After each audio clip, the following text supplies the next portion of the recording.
Darkness brooded in the deep, as man bit into a fruit so sweet, only to find that there were bitter seeds, seeds of sin. A perfect garden invaded with the calamity of deception. The seed of sin passed on through each conception, and so each of us are born prone to rebellion, prone to run from the God of creation.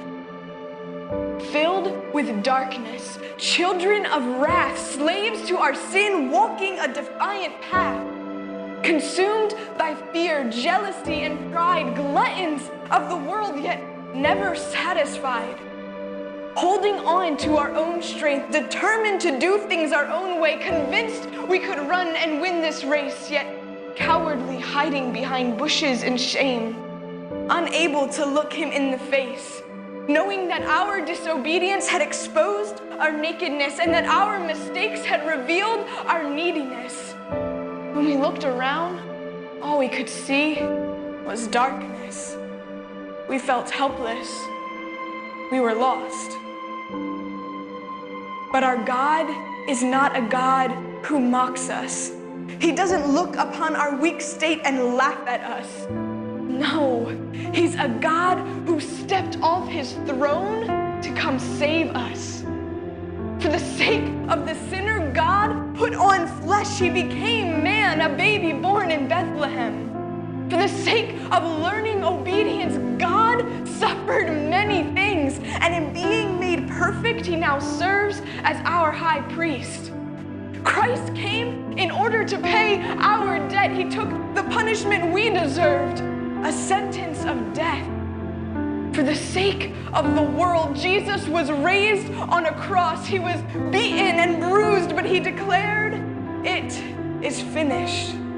And he fulfilled his promise. As he was raised from the dead, he buried our sin in the grave and gave us his righteousness. Now the veil is torn, a new covenant is formed, and the whole earth shakes, declaring that he is Lord of Lords. So we can stand adopted, we can stand redeemed, we can live with confidence being a child of the King.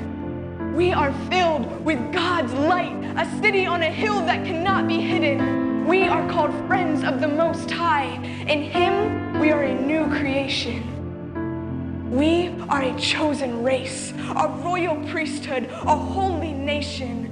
We are the branches of the great vine, a people for his own possession.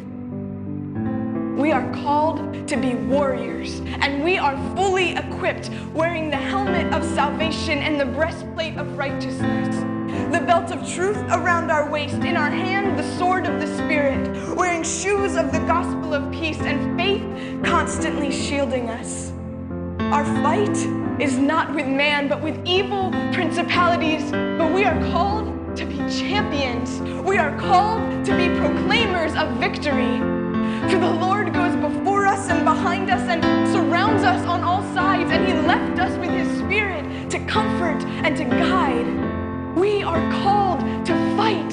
We are called to battle. Church, we must take action in living out the gospel. So arise for the sake of the world. Pick up your cross. Lay down yourself. Arise for the least of these. Comfort those in need. Be a defender of the weak. Arise for the sake of his kingdom come. Let our cry be for heaven to come to earth. See, the Great Commission wasn't a suggestion. It was a call to action. God's divine plan to spread the message to the ends of the earth, covering every single nation so that they might partake in his priceless gift of salvation. Church, we are the key of spreading the reality of what Jesus did on the cross and that he has won the victory. But we cannot take action until we die to ourselves. For it was his death on a cross where his love was poured out. So daily we must die. Daily we must kill our flesh, saying, "Your will, not mine," willing to learn obedience. So die for the sake of walking in step with his Spirit. Die for the sake of spreading the gospel to the nations. Die so that you might be fully equipped to fight this battle and stand with courage. Die to yourself so that you might live, so that you can learn to trust his great promises. Die for the sake of better reflecting God. Die for the sake of living out love. Die to yourself and arise in Christ. Yes, die and arise for the sake of the world. Pick up your cross. Lay down yourself.